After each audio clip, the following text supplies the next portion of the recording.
Polri terkait kasus dugaan ijazah palsu. Setelah Jokowi memberikan keterangan, pihak Bareskrim Polri akan melakukan gelar perkara pekan ini. Presiden ke-7 RI Joko Widodo diperiksa di Bareskrim Polri terkait kasus dugaan ijazah palsu. Selain diperiksa sebagai pihak terlapor, Jokowi juga mengambil ijazahnya yang sebelumnya sempat diserahkan ke penyidik Bareskrim. Jokowi mengaku mendapat 22 pertanyaan yang berkaitan dengan ijazah, skripsi, hingga kegiatannya selama menjadi mahasiswa. Jokowi sempat mengungkapkan dirinya sedih jika proses hukum kasus ijazahnya ini akan berlanjut ke tahap selanjutnya atau ke pengadilan. Ada 22 pertanyaan yang tadi disampaikan, ya sekitar ijazah dari SD, SMP, SMA, sampai universitas, juga yang berkaitan dengan skripsi, dengan kegiatan saat mahasiswa saya di sekitar itu. Ya, saya itu sebetulnya sedih. Kalau proses hukum mengenai ijazah ini maju lagi ke tahapan berikutnya.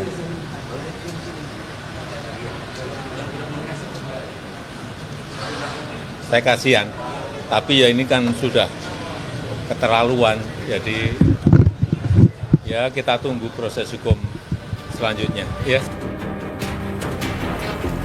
Setelah Jokowi memberikan keterangan terkait kasus tudingan ijazah palsu, Bareskrim Polri akan melakukan gelar perkara pekan ini. Pada minggu ini juga, tindak lanjutnya akan dilakukan gelar perkara oleh penyidik, di mana nanti pada tahapan hasil penyelidikan ini akan disampaikan secara transparan maupun juga terbuka. Bareskrim Polri tengah menyelidiki laporan kasus dugaan ijazah palsu Jokowi. Penyelidikan dilakukan berdasarkan surat pengaduan dari Tim Pembela Ulama dan Aktivis atau TPUA pada 9 Desember tahun lalu, serta laporan pengaduan dari Egy Sujana pada 9 April lalu. Sementara Jokowi melaporkan 5 orang terkait tuduhan ijazah palsu ke Polda Metro Jaya pada 30 April lalu. Salah satu nama yang dilaporkan Jokowi adalah Roy Suryo. Tim Liputan, Kompas TV.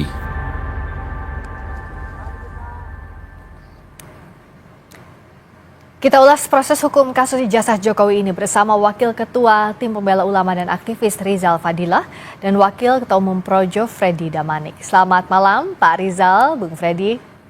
Selamat malam Mbak, selamat malam. Selamat malam, terima kasih sudah hadir. Selamat malam, ya. Iya, selamat malam. Saya ke Pak Rizal dulu. Hari ini kan Pak Jokowi sudah datang memberikan keterangan ke Bareskrim dan juga tadi setelah dari Bareskrim meyakini bahwa itu adalah ijazah yang asli yang sudah diperiksa oleh lapor. Bagaimana? Anda masih yakin atas tudingan yang disampaikan pihak Anda? Ya, saya kira itu bagian dari proses langkah lanjut pengaduan dari TPUA. Oleh karena itu tentu TPUA menunggu sampai proses akhir begitu dari tahapan-tahapan yang dilakukan oleh pihak Bareskrim. Saya kira dengan pemanggilan ataupun undangan kepada Pak Jokowi itu menambah menuju ke proses ujung dari tahapannya Bareskrim, terutama setelah keluarnya SP Lidik ya tanggal 10 April yang sebenarnya TPUA sudah melaporkan atau membuat pengaduan masyarakat pada 9 Desember 2024. Tapi ya sudah berproses dan berjalan. Jadi TPUA tentu masih menunggulah gitu kan proses akhir dari semua langkah-langkah yang dilakukan oleh pihak Bareskrim Mabes Polri. Dari lidik ya mungkin nanti apakah ke sidik atau bagaimana ya tentu kami akan menunggunya. Hanya harapannya adalah bahwa ketika nanti uji forensik diharapkan transparansi dan objektivitas itu bisa menghasilkan hasil yang dapat dibaca oleh publik sebagai sesuatu yang optimal, begitu Pak. Pak Rizal, artinya kan kalau uji lab 4 menyatakan bahwa ijazah itu asli, otomatis tidak akan naik sidik. Atau bahkan nanti bisa berbalik ke pihak TPUA yang menuding bahwa ini adalah ijazah palsu. Anda siap dengan konsekuensinya? Ya, saya kira semua mengandung konsekuensi ya. Tapi dari sisi TPUA sebenarnya melalui pengaduan masyarakat ke Bareskrim itu adalah untuk mencari kepastian. Gitu. Sejak awal TPUA membuat pengaduan ataupun pelaporan ataupun gugatan ke Pengadilan Negeri untuk perdata, kemudian juga pendampingan pidana di Solo, sampai ke masuk lagi perdata lagi, lalu ke Bareskrim membuat pengaduan masyarakat, bahkan TPUA sudah berangkat ke Jogja, ke UGM, dan ke Solo juga langsung menanyakan ke Pak Jokowi dalam rangka mencari kepastian hukum, gitu. Apakah memang ijazah itu asli atau palsu, begitu. Jadi sebetulnya yang dilakukan oleh TPUA itu adalah mencari kepastian hukum, begitu. Kalau memang terjadi pelanggaran hukum ya tentu ada sanksi hukum, begitu. Jadi soal konsekuensi semua berkonsekuensi, akan tetapi bahwa tujuan daripada TPUA melakukan proses sampai pengaduan ke Bareskrim adalah untuk mencari kepastian hukum mengenai status ijazah Pak Jokowi apakah asli atau palsu. Oke, dengan saat ini kan kepastian hukum yang dicari sudah berlangsung dan saat ini masih tahap penyelidikan. Bung Freddy, Anda melihat dengan kedatangan Pak Jokowi hari ini bisa dikatakan bahwa Pak Jokowi percaya diri dengan bukti yang dimiliki? Ya, terima kasih. Yang pertama kami mengapresiasi Bareskrim ya. Telah melakukan proses penyelidikan ya hingga saat ini. Pak Jokowi juga sudah memberikan keterangan, demikian juga telah memberikan ijazah palsunya. Saya rasa ini proses yang sangat transparan. Bareskrim juga telah membuka kepada publik. Nanti kita tunggu memang minggu depan apa yang terjadi di dalam gelar perkara. Ya, bukan masalah Pak Jokowi percaya diri atau tidak, tapi beliau sudah sebagai warga negara yang baik. Memang kalau dipanggil, kalau diminta, ya memang harus memenuhi panggilan penyidik. Memang beliau harus mempertahankan dalam hal ini karena dituduh ijazah palsu, maka beliau harus membawa ijazah palsunya. Harus membawa ijazah aslinya, ya. Memperlihatkan dan memberikan kepada penyelidik untuk katakanlah saya nggak tahu apakah memang dilakukan lab print atau diuji bagaimana, silahkan penyelidik yang tahu, tapi sekali lagi kami tegaskan bahwa ini adalah kewajiban hukum Pak Jokowi untuk memenuhi panggilan penyelidik dalam hal ini. Oke, kalau Pak Rizal akan percaya dengan apa yang disampaikan oleh lab 4 apapun hasil pengujian terhadap ijazah yang dibawa oleh Pak Jokowi, Pak Rizal? Ya, kata kuncinya adalah soal transparansi, akuntabel, ataupun juga dapat dipertanggungjawabkan oleh publik. Bagaimana menilainya? Ya, maksudnya nanti dari bukan hanya menyebut misalnya ini asli atau ini identik, tapi juga harus ada penjelasan kepada publik tentang bagaimana cara melakukan pengujiannya itu. Misalnya soal usia kertas, soal tulisan, soal tinta, ya gitu kan, berapa tinta yang ada dan sebagainya, sehingga masyarakat, oh iya betul pengujiannya ini sangat objektif, transparan. Nah, syukur-syukur sebenarnya kita harapkan bahwa di dalam proses uji forensik itu juga melibatkan ahli-ahli yang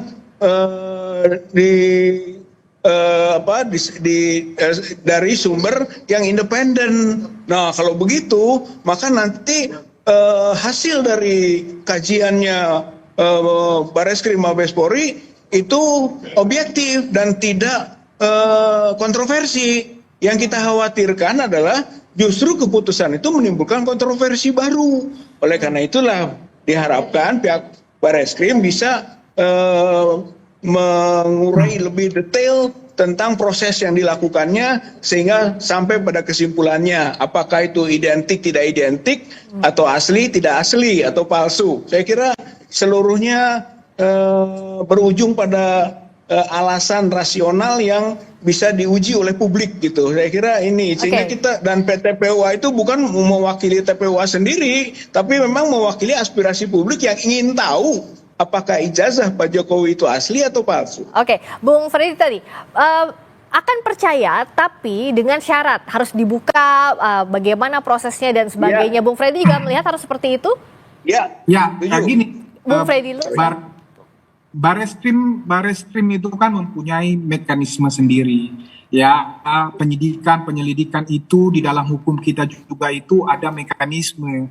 Ya, ada proses-proses tersendiri di mereka itu. Jadi, dan kasus katakanlah ijazah palsu, dokumen palsu, akta palsu, itu juga bukan sekali Bareskrim melakukan penyelidikan ataupun penyidikan terhadap itu. Jadi sudah ada mekanisme baku. Jadi menurut saya tidak perlu kita menggurui atau mengajari Bareskrim dalam hal ini. Kalaupun teman-teman TPUA mau memberikan masukan, menyarankan, itu sah-sah aja. Tetapi sekali lagi, tolonglah jangan dibangun narasi-narasi ya belum apa-apa, tapi memang saya lihat memang dari awal memang begitu. Kemarin nantang misalnya nih Roy Suryo dan kawan-kawan, nanti silahkan laporkan, begitu dilaporkan saya bilang waktu itu nanti kalian ngomong kriminalisasi. Nah benar dibangun narasi-narasi seperti itu. Sudahlah kita percayakan kepada Bareskrim ya.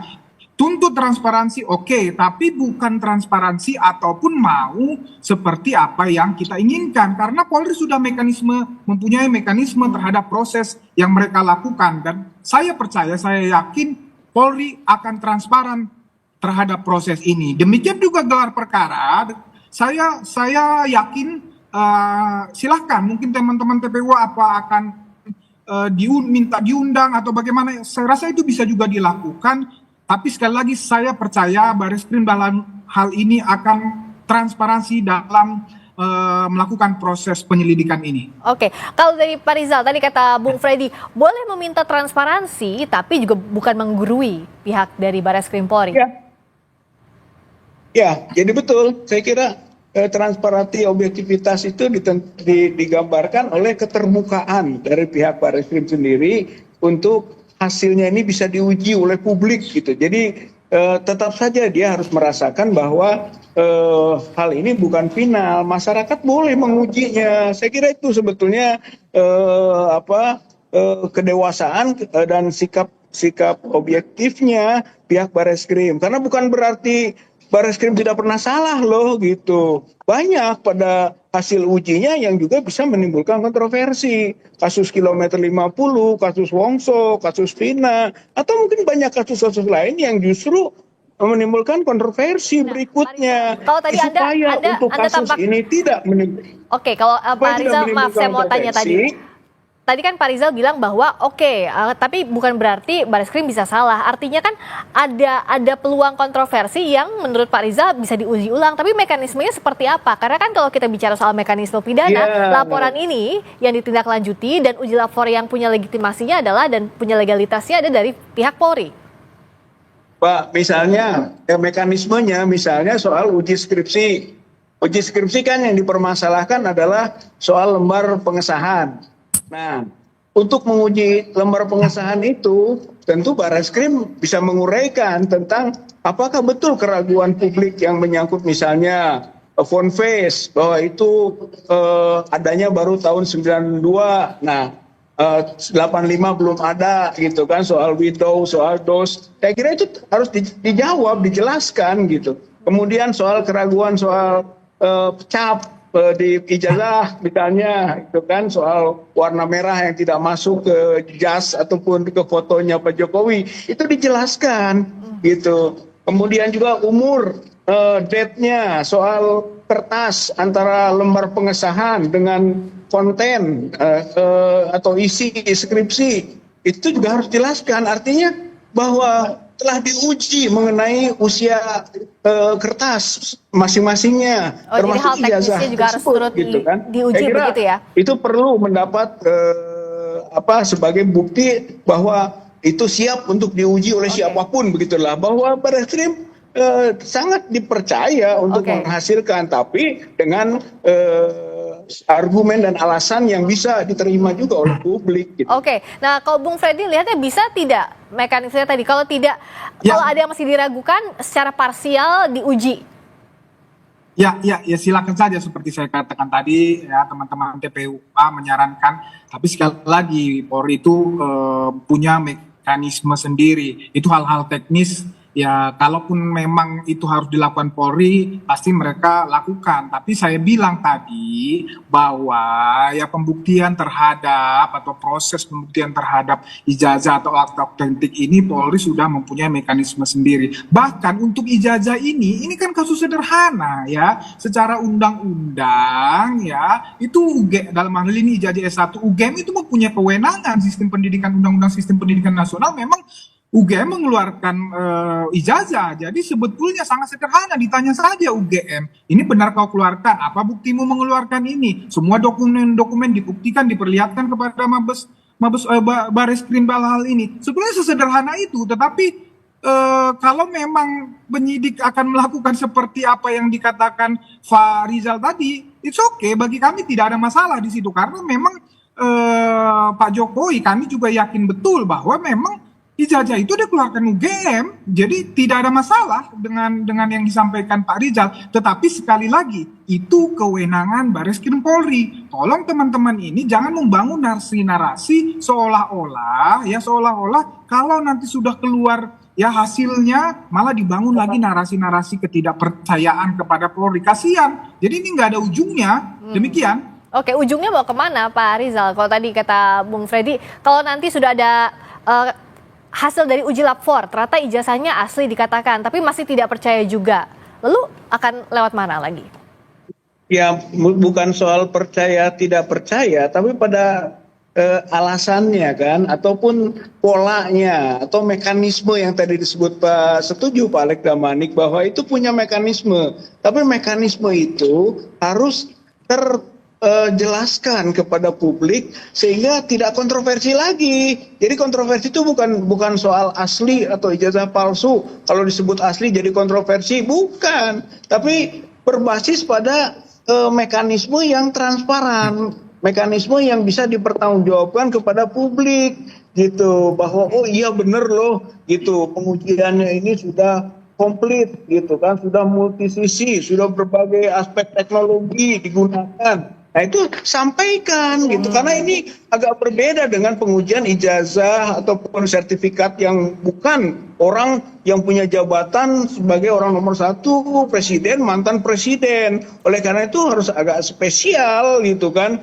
bukan berarti bahwa berbeda kedudukan hukum, tapi justru untuk membuktikan keraguan publik terjawab oleh hasil uji forensik Mabes Polri itu. Saya kira rakyat akan menerima kalau pengujiannya tadi transparan, mekanismenya bisa dipertanggungjawabkan, nggak akan menimbulkan kontroversi apapun yang diputuskan. Tapi sebaliknya, kalau tidak memiliki argumen dasar ataupun alat uji yang bisa dipertanggungjawabkan atau transparan dan sebagainya tadi kita sebut, maka bakal menimbulkan kontroversi baru. Saya kira Bareskrim itu mencegah itu, apalagi kalau bisa membangun mekanisme keterlibatan gitu kan, pihak-pihak yang ahli ataupun pihak yang independen. Wah, saya kira itu adalah upaya yang dihargai nanti oleh publik, nggak akan menimbulkan kontroversi lagi. Oke, Bung Freddy terakhir, jadi kalau sebenarnya nanti hasil uji lapornya disampaikan secara terbuka dengan metode yang jelas, dijelaskan seterang mungkin kepada publik, harusnya ini nggak jadi masalah, Bung Freddy? Iya, bagus kalau dijelaskan memang itu. Kami juga berharap Bareskrim melakukan itu, tapi sekali lagi ya tidak perlu didikte Bareskrim dalam hal ini. Mereka tahu apa yang harus mereka lakukan terhadap penanganan kasus seperti ini. Tapi saya terakhir saya tegaskan ya, gini loh, UGM itu belum pernah mempunyai kasus, belum pernah mempunyai track record di dalam penerbitan ijazah, katakan ijazah palsu, ijazah tidak benar, atau apapun itu. Sekali lagi, UGM belum pernah mempunyai kasus itu. So, lantas teman-teman ini, ya Rosyuro dan kawan-kawan, apa alasannya tidak mempercayai UGM bahwa telah mengeluarkan ijazah Pak Jokowi? Kemudian setelah UGM menyampaikan kebenaran itu, keaslian bahwa ijazah Pak Jokowi itu benar asli, kemudian teman-teman ini terus saja ribut. Berarti kan jelas di sini niatnya tidak baik, ya, mensreanya jelas, niatnya jahat, gitu loh. Karena sekali lagi, kalau memang mempermasalahkan, permasalahkan UGM, baru permasalahkan Pak Jokowinya. Nah, dalam hal ini, ya, UGM sudah bicara. UGM sudah menyatakan asli, tapi tetap saja. Jadi niatnya apa? Oke, baik. Ya, Baik. Singkat saja Pak Rizal, apakah betul ada mens rea jahat dari pihak pelapor? Ya. Iya, Pak Rizal. Pak. Iya, singkat saja. Tadi karena apa Pak Bung Freddy menanyakan bahwa apa niatnya sebenarnya? Apakah betul ada mens rea itikat buruk, mens rea jahat? Apakah tidak cukup klarifikasi dari UGM sehingga harus dibawa panjang ke kasus Iya, itu?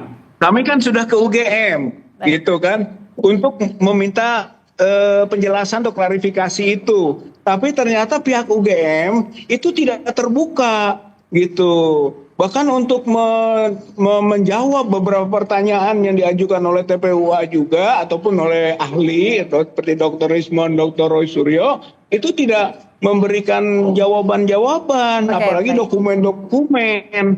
Sayang sebenarnya, kemarin kita datang ke UGM itu untuk memastikan, tapi tidak bisa Baik. terjadi dialog yang dalam mengenai uji dokumen. Baik. Padahal sebetulnya kita diskusikan di situ. Nah itulah, jadi sampai kita ke UGM kemarin tidak mendapat jawaban gitu. Jadi bukan berarti tidak mau ke UGM dan bukan berarti tidak bisa menerima penjelasan. Memang UGM-nya tidak menjelaskan dan Oke. tidak memberikan data-data yang dibutuhkan. Begitu Bu, Baik, Mbak. jadi akhirnya sekarang dibawa ke jalur hukum, harus diikuti prosesnya. Iya. Saat ini sedang berjalan dan gelar perkara juga Iya. akan dilaksanakan pada pekan ini. Terima Ya. kasih Pak Rizal Fadila, Yuk. Wakil Ketua Tim Pembela Ulama dan Iya, Aktivis. Mbak. Terima kasih Bung Freddy Damanik, Terima Wakil kasih, Ketua Umum Mbak Rizka. Projo. Selamat Yuk. malam.